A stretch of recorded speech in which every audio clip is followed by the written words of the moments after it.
नमस्कार दोस्तों, स्वागत है आपका मेरे अपने YouTube चैनल गुरु मंत्र बाई मोनिका में। आज हम बात करेंगे यहाँ पे सेकंड ग्रेड एग्जाम के बारे में। बहुत सारे साथी लोगों का कमेंट आया है कि भाई क्या 5 महीने में सेकंड ग्रेड की एग्जाम की तैयारी हो सकती है, या फिर मान लो अभी से तैयार करें तो कितना पढ़ना होगा, क्या पढ़ें क्या नहीं पढ़े, कितना पढ़े कैसे पढ़े, है ना, कितने घंटे पढ़े ताकि हमारा दोनों पेपर कवर अच्छे से हो जाए और क्लियर होने के चांस हो जाए, है ना। तो इस सब चीज़ों के बारे में बात कर लेते हैं। सेकंड ग्रेड एग्जाम के बारे में सबसे पहले बात करते हैं, फिर अपना एक वीडियो बना देंगे बाद में फर्स्ट ग्रेड एग्जाम के लिए। तो सेकंड ग्रेड एग्जाम के लिए देखिए, सबसे पहले मैं आप सबको बता दूं कि आपको पता है कि सिलेबस काफ़ी बड़ा लंबा चौड़ा है, क्योंकि फर्स्ट पेपर में भी बहुत सारे सब्जेक्ट ऐड ऑन किए गए हैं और जो सब्जेक्ट का पेपर होता है वो तो है ही अपने साथ में तैयारी के लिए। तो पहले क्वेश्चन का जवाब दूंगी मैं। पहला क्वेश्चन है कि भाई क्या 5 महीने में तैयारी हो सकती है अगर अभी पढ़े तो। सबसे ज़्यादा क्वेश्चन मेरे पास यही आए कि अभी बस 5 महीने बचे हैं, अगर हम आज से तैयारी शुरू करना चाहें तो क्या तैयारी संभव है। तो इसका जवाब है हाँ, बिल्कुल जी संभव है ना। हाँ में जवाब है, आप तैयारी कीजिए। देखिए, आपकी कैपेसिटी पे डिपेंड करता है, पूरी बात आपकी कैपेसिटी पे डिपेंड करती है कि आपका सिलेक्शन होगा या नहीं होगा। अब कैपेसिटी का कैसे पता लगाएं कि हमारी कैपेसिटी है या नहीं है ना। तो इसके लिए आप ये कर सकते हैं कि आप एक बार PYQ देखिए। आपने थोड़ा बहुत पहले पढ़ा है, आपने किसी अन्य एग्जाम की तैयारी की है, तो वो अन्य एग्जाम की जो तैयारी है वो आपके इस एग्जाम में काम आ जाएगी। मान लो राजस्थान का जीके है, हमने पहले कहीं पढ़ा है, हमने वीडियो पटवार और अन्य भर्ती परीक्षाओं की भी तैयारी की है, तो उनका जो पढ़ा हुआ जीके का पोर्शन है वो हमारे इसमें काम आ जाएगा, क्योंकि रिवाइज करने में हमें जल्दी जल्दी फटाफट टाइम मिलेगा। जल्दी जल्दी रिवाइज कर लेंगे, फिर अपन PYQ सोल्व कर लेंगे। ठीक है जी। तो मैं मोटा मोटा बताऊं तो फर्स्ट पेपर के अंदर आपके राजस्थान हिस्ट्री, राजस्थान की पॉलिटी जोड़ रखी है और राजस्थान का करंट। तो राजस्थान की तो यही 3 चीजें हैं, हिस्ट्री, कल्चर, पॉलिटी और करंट। इनको कैसे करें? देखिए, जहाँ पे जितने ज्यादा सेगमेंट होते हैं ना, वहां से डीप क्वेश्चन बनने के कम चांस होते हैं। डीप क्वेश्चन कहाँ बनते हैं? जहाँ पे पोर्शन छोटा होता है, कम चीजें लगाई हुई है, तो कम चीजों में से अच्छे क्वेश्चन बनाने होते हैं, तो डीप ज्यादा पूछती है। कभी भी आप चेक करिएगा कि RPSC के सवाल आ रहे हैं, अच्छे सवाल पूछ रही है, 40% मिल नहीं रहे, लेकिन सबसे बड़ा कारण ये है कि हम पढ़ते ही ठीक से नहीं है। आप देख लेना, अभी भी अगला जो एग्जाम होगा बहुत ज़्यादा डीप क्वेश्चन नहीं पूछे जाएंगे सेकंड ग्रेड एग्जाम में। क्यों? उसका कारण ये है क्योंकि सेकंड ग्रेड एग्जाम है, उसमें बहुत सारे सब्जेक्ट जोड़े हुए हैं। अब इतने सारे सब्जेक्ट अगर हम एक प्रैक्टिकल तरीके से देखें तो साल भर में भी कवर ना हो पाए। तो हमें कवर कैसे करना है? हमें कवर करने का सबसे अच्छा तरीका है कि आप एक तो मूल किताब का मतलब राजस्थान हिस्ट्री कल्चर 9th-10th की किताब से कवर करें। इसके अलावा कहीं से ना पढ़े। विश्वास रखिए, थोड़ा विश्वास रखना पड़ेगा। एक गाइड कोई भी ले ले, मैं हमेशा सजेस्ट करती हूँ कि एक गाइड तो खरीद ही लीजिए, क्योंकि कुछ कुछ टॉपिक आपको किताबों से नहीं मिलेंगे, फिर वो टॉपिक के लिए अपन भटकेंगे थोड़ी ना।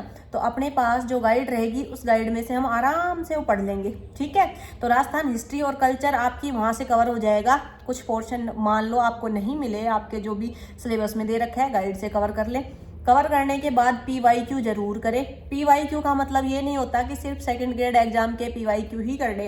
एक पहली बात बता दूं कि PYQ होता क्या है। प्रीवियस ईयर क्वेश्चन पेपर, जितने भी आपके पहले के टाइम में क्वेश्चन पेपर, इस वैकेंसी से पहले जितने भी क्वेश्चन पेपर हुए हैं सारे आपको देखने हैं। और सारे देखने के लिए दिशा 2020 ले आइए, एक बुक सफिशियंट है। नया एडिशन लेके आइए, जो नया एडिशन है उसमें 2025 के सारे आपको पेपर मिल जाएंगे। उन पेपर को अच्छे से पढ़ना है। पेपर को आप टॉपिक वाइज पढ़िए। आपने आभूषण पढ़ा तो आभूषण के पेपर पढ़िए। आभूषण का दिशा में दिया होगा कि ये चैप्टर है, उसमें सारे आभूषण के क्वेश्चन मिल जाएंगे। अच्छे से कवर कर लीजिए। ऐसे ही दूसरा है आपके पॉलिटी, राजस्थान की जो पॉलिटी है उसमें CMO वगैरह जोड़ रखे हैं। तो पॉलिटी के लिए आप क्या पढ़े कि भाई आप पॉलिटी के लिए कोई मोटी ऑथेंटिक बुक लेने की आवश्यकता मेरे हिसाब से नहीं है, क्योंकि पॉलिटी में बहुत अतरंगी क्वेश्चन पूछते हैं। अतरंगी का मतलब ऐसे ऐसे फैक्ट पूछ लेगा कि जिसका कोई तुक ही नहीं बनता, है ना। तो आप क्या करें, एक बेसिक पॉलिटी पढ़ लीजिए। आपके पास जो गाइड है उसी गाइड से बेसिक पॉलिटी कवर कर लेंगे। उसके अलावा मेरे को नहीं लगता, जो चार्ट वगैरह दिए रहते हैं, टेबल दी रहती है ना, वो टेबल पढ़ लीजिए। उसके अलावा ज़्यादा मत इसमें टेंशन लीजिए। आप PYQ देखिए। अब PYQ में क्या देखना है? ये देखना है कि क्या ट्रेंड है, राज्यपाल से कैसे सवाल पूछे गए हैं और CM से कैसे सवाल पूछे गए हैं, कैसे घुमा रहा है, कौन से राज्यपाल ज्यादा बड़े हैं या कार्यवाहक है, एक आध अतरंगी सवाल को छोड़ के पैटर्न पकड़ने की कोशिश करें। सबसे ज्यादा इंपॉर्टेंट है पैटर्न पकड़ना। किसी भी एग्जाम में आपको क्लियर करने के लिए ये पता होना चाहिए कि आरपीएससी या उसका एग्जामिनर है कहाँ से क्वेश्चन बनाएगा, कौन सा पैटर्न वो यूज करेगा। अगर आपको ये पता चल गया, उसके बाद कोई भी आपका सिलेक्शन नहीं रोक सकता। कोई भी एग्जाम में, ये नहीं कह रही सिर्फ सेकंड ग्रेड एग्जाम में, किसी भी एग्जाम में कोई आपका सिलेक्शन नहीं रोक पाएगा। तो आपको क्या करना है, पैटर्न पकड़ना है। और पैटर्न पकड़ने के लिए बहुत अच्छे से पीवाईक्यू को हल भी करने हैं और देखने भी हैं। आपको पता लगाना होगा कैसे सवाल ज्यादा पॉलिटी से पूछे जा रहे हैं। आजकल पता आपको लगा होगा कि भाई आयोग में से सवाल अनुच्छेद, उनकी जो धारा उपधाराएं हैं उनसे ज्यादा पूछे जा रहे हैं। तो अपन क्या करें, जो धारा उपधाराएं हैं वो अच्छे से रट ले, है ना, जहां से भी अपने को मिल जाए। अब आप कहोगे ये धारा उपधाराएं कहाँ से मिलेंगी, आप गूगल की मदद ले सकते हो, चैट जीपीटी की मदद ले सकते हो। आजकल तो इतना सारा कंटेंट है, कहीं से भी मिल जाए। आप चैट जीपीटी को डालो कि राज्य मानव अधिकार के बारे में बताओ, राज्य मानव अधिकार की सारी धाराएं उपधाराएं बताओ।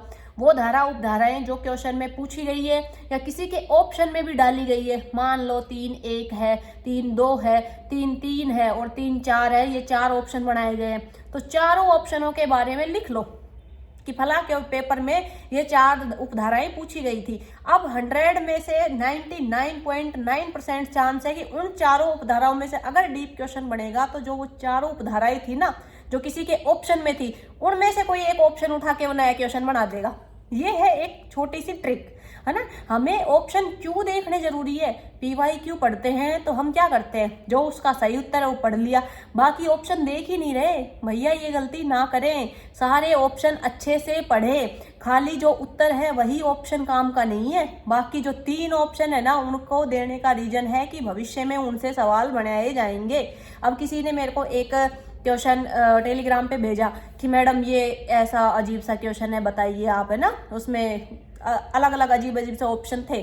तो ठीक है, मानते कुछ क्वेश्चन ऐसे आएंगे, 10-1 क्वेश्चन मान लो पेपर में ऐसे आएंगे जो नहीं आएंगे, बिल्कुल नए होंगे, लेकिन अगली बार वो किसी ना किसी पेपर में जरूर घुमा फिरा के वो क्वेश्चन को देगा, है ना। जितना ज्यादा टफ क्वेश्चन होगा उतने ज्यादा रिपीटेशन की संभावनाएं है। भाषा बदलकर, हाँ नहीं, कुछ ना कुछ जोड़ तोड़ कर बनाने की संभावना बढ़ जाती है। तो चारों ऑप्शन को अच्छे से पढ़े, पूरे क्वेश्चन को अच्छे से समझे, अच्छे से याद करें। अगली बात करते हैं हम राजस्थान करंट की। बहुत बड़ा सवाल कि राजस्थान करंट। कल ही किसी ने मुझे कहा कि मैडम राजस्थान हिस्ट्री और कल्चर पढ़ने से अच्छा है कि मैं तो करंट पढ़ लूँ, करंट के 15 क्वेश्चन सही कर लूं, राजस्थान हिस्ट्री में इतना बड़ा पोर्शन पढ़ूंगा। भैया कौन कहता है कि राजस्थान हिस्ट्री में इतना बड़ा पोर्शन पढ़ो, करंट पढ़ो, कोई बुराई नहीं है, पढ़ना ही पड़ेगा, कोई सेगमेंट छोड़ नहीं सकते। लेकिन करंट का आप ये भी तो देखो कि करंट का क्या इतना सा पोर्शन है, क्या मुंहमल पढ़ के हो जाएगा। आरपीएससी के पेपर देखे है ना कि भाई आरपीएससी कैसा पेपर बना रही है, इतना सा बढ़िया से तो काम चल रहा है। हिस्ट्री अगर इतनी है ना तो करंट इतना है ना, क्योंकि करंट में कोई और छोर नहीं है। सबसे पहली बात, कुछ भी पूछ रहे हैं, कहीं से भी पूछ रहे हैं, उनका जो जी कर रहा है वो पूछ रहे हैं, कभी खिलाड़ियों के पॉइंटों में पूछ रहे हैं या फिर ऐसे ऐसे मतलब पुरस्कार पूछ रहे हैं जिनके बारे में अपन ने सुना भी नहीं हो। अपन ये सोचे ना कि हाई रे करंट के भरोसे बाजी मार लेंगे। आज एक भी सब्जेक्ट ऐसे डिसाइड नहीं कर सकता कि इसके भरोसे हम पेपर को निकाल लेंगे, ठीक है ना। तो इस डाउट में मत रहो कि एक ये सब्जेक्ट कम पढ़ लेंगे, दूसरा ज्यादा पढ़ लेंगे, सारा बराबर पढ़ना है। कुछ कुछ ऐसे करेंगे कि भाई 15 में से सब में एवरेज नंबर आए, 9-9, 10-10 सही हो जाए सारे में, तो काम बन जाएगा, ठीक है।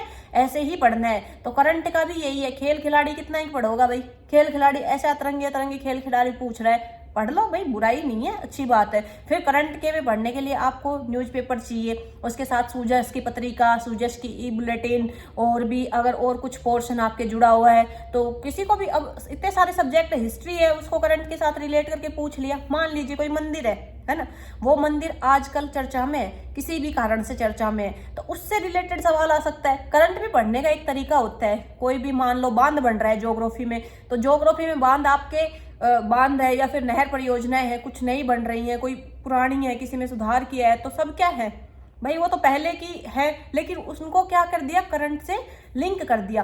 तो आपको क्या करना है, करंट से लिंक करके ही पढ़ना है, खाली करंट से नहीं। हिस्ट्री कल्चर सब चीजें पढ़नी पड़ेंगी, अच्छे से पढ़नी पड़ेंगी, सबको पढ़ो। हिस्ट्री को आप इतना ज्यादा मान के मत चलो कि बहुत बड़ी हिस्ट्री है। आप राजवंश को छोड़ दो तो बाकी ज्यादा हिस्ट्री में क्या है, कल्चर है। कल्चर में क्या है, 2-2 पन्ना का सारा टॉपिक है, 2-2 पन्ना का रट लो भाई, क्या तकलीफ आ रही है, कोई दिक्कत थोड़ी ना। 10वीं किताब कितनी बड़ी, अच्छा सा रट लो, उसमें से ही आपका 80% काम हो जाएगा। फिर भी आपकी बाकी इच्छा है, देखिए आपका अपने मतलब मैं क्या ही कहूँ कि भाई आपको जो पसंद हो वो इस हिसाब से कर लीजिए। पर मेरा सजेशन यही रहेगा कि खाली करंट के भरोसे ना रहे, क्योंकि करंट जिस हिसाब का पूछा जा रहा है ना, बहुत ही खतरनाक पूछा जा रहा है, तो बाकी सब्जेक्ट को भी उतना ही वेटेज दे। अगला है वर्ल्ड की और इंडिया की ज्योग्राफी। अब देखिए वर्ल्ड और इंडिया की ज्योग्राफी में ना बहुत टफ क्वेश्चन नहीं पूछे जाएंगे, मतलब ठीक ठाक क्वेश्चन पूछे जाएंगे। तो आप थोड़ा सा PYQ का सहारा ले सकते हैं और बेसिक चीजें पढ़ सकते हैं। इंडिया की इकोनॉमी की जो बेसिक अवधारणाएं हैं वो पढ़ लीजिए। बाकी इकोनॉमी सर्वे अभी आएगा, है ना, तो मार्च तक आ जाएगा, तो उसका इंतजार करिए, उसके डाटा पढ़िए, जो आपके टॉपिक जोड़ रखे हैं उनके डाटा का नोट्स बनाइए और वो फैक्ट पढ़िए। इंडियन पॉलिटी है, इंडियन पॉलिटी अगर किसी के पास लक्ष्मीकांत है तो वहां से पढ़ सकते हैं, ज़्यादा बड़ा पोर्शन नहीं है भाई। इंडियन पॉलिटी के जो भी फीचर हैं वो साइलेंट फीचर वगैरह है उनके बारे में है, लेकिन डीप पढ़ना है ना। धर्मनिरपेक्ष शब्द है, उसका क्या अर्थ है। 11th-12th में अपने जो RBSC की किताबें चलती है पॉलिटी की, उसमें बहुत अच्छे से डिटेल में दे रखा है। चाहो तो आप वो RBSC की बुक पढ़ सकते हो, लक्ष्मीकांत नहीं है तो मत पढ़िए, कोई दिक्कत नहीं है। 11th-12th की RBSC की बुक ले आइए, PYQ ले आइए, काम हो जाएगा, है ना। बहुत ज्यादा टफ नहीं आ रहा है कि भैया बहुत ही टफ आ रहा है, भयंकर आ रहा है, गाइड से पढ़े, ठीक है, गाइड से पढ़ लो और RBSC किताब जरूर खरीद लो।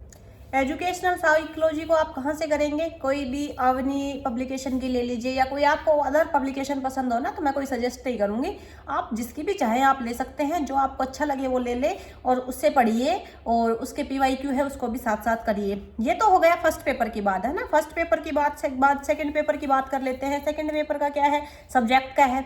सब्जेक्ट को आपको अपनी नॉलेज होगी तो आप अपने अकॉर्डिंग पढ़ सकते हैं। जैसे हिंदी का मैं बताऊं तो हिंदी में आपको क्या करना है, जो व्याकरण का पोर्शन है तो व्याकरण का पोर्शन डेली साथ साथ करते रहना है।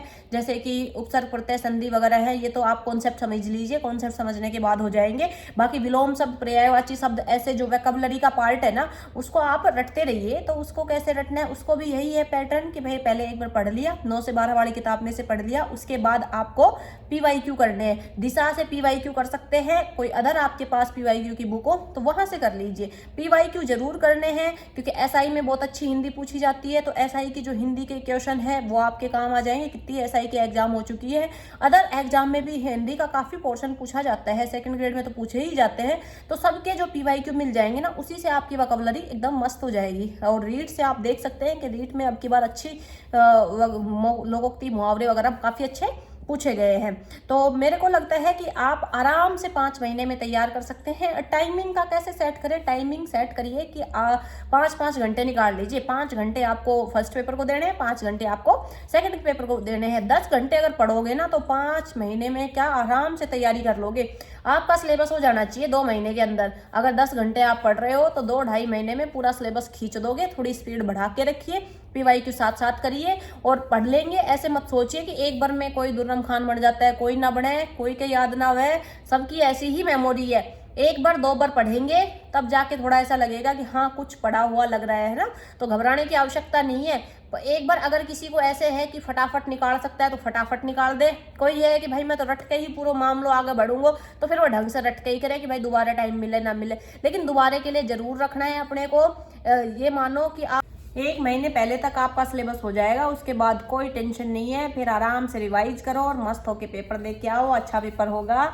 और सेकंड ग्रेड एग्जाम वालों के लिए यही सजेशन था। और वीडियो अच्छा लगे तो लाइक कीजिए, चैनल को सब्सक्राइब कीजिए और अपने दोस्तों के साथ शेयर कीजिए, ताकि ज़्यादा से ज़्यादा लोगों को ये गाइडेंस मिले और अच्छा लगे उन्हें भी। अगर कंफ्यूजन में है कि तैयारी कैसे करें, या हो सकती है नहीं हो सकती, बिल्कुल हो सकती है। मस्त रहे, निश्चिंत रहे। कोई भी समस्या हो, डाउट हो तो आप कमेंट करें, पूछें। धन्यवाद।